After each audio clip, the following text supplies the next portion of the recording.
Speaker, as we near the midnight hour, as Wilson Pickett would say, in the midnight hour, we drift off to reefer madness type of logic.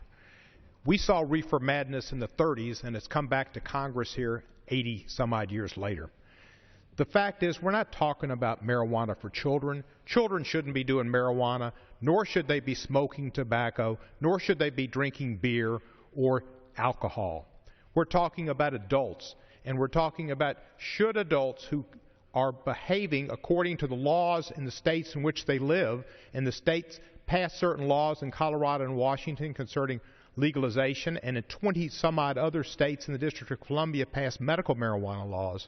Should those people who abide by the laws of the state, the laws that is closest to them, that some on the other side of the aisle would regularly say we should defer to the states and we should let the states set the policies for everybody. We do that on a lot of things, but we sometimes don't do it on these particular issues.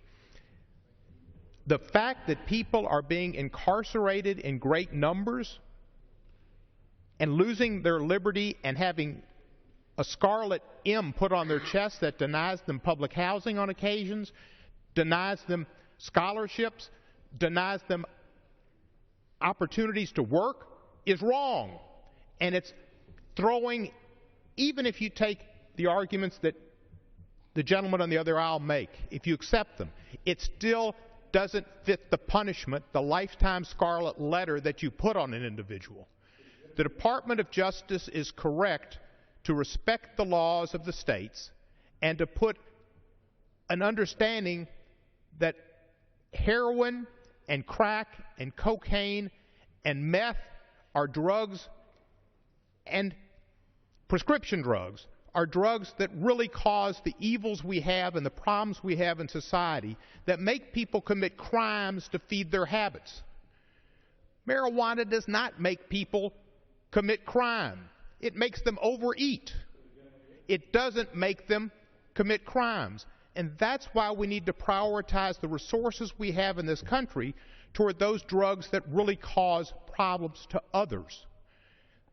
I commend the Department of Justice for their discretion. They haven't gone as far as they should. And the laboratories of democracies, the states, as Louis Brandeis called them, are doing a great service to this country in Colorado and Washington to see how it works. They're bringing in millions and millions of dollars. Violent crime has gone down in Colorado.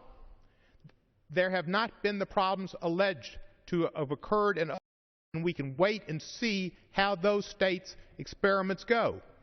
And the Department of Justice is allowing the experiment to go on for other states' benefits. And I would yield. Thank you, gentlemen.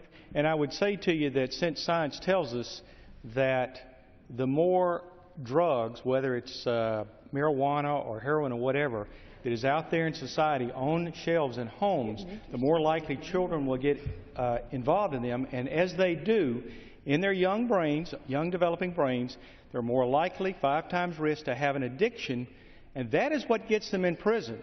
And trust me, my friend, I can tell the gentleman that whether it's marijuana or heroin or methamphetamine, as a drug addict once told me, all addicting substances are gateway to other addicting substances. So should we make alcohol illegal again? That exercise and prohibition that was brought by this Congress that was proved to be such a failure that it was repealed later on? Should we make alcohol illegal because kids might get it? If I submit to you, if you want to do that, you be the leader. Would the gentleman yield? Yes, sir.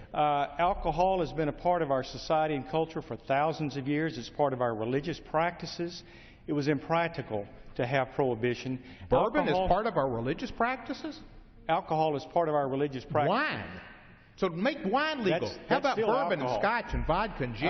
But also, so it's been culturally accepted for many generations, whereas marijuana hasn't. So if alcohol is a problem, why do we want to add another problem in the form of marijuana? It's been culturally accepted not in your area, but in some cultures it has. And in the African American community, you are 8 times more likely to be arrested and sent to jail because of the color of your skin. It has a disparate impact on minorities, always has. And if you go back to the genesis of the laws in the 30s, it was made illegal because of discrimination against Hispanics. And in the 70s, Nixon, as is Haldeman and Ehrlichman, and they said, this is something we can't talk about African Americans in the inner city, but we can take their drug of choice and make it illegal. The gentleman's time has expired.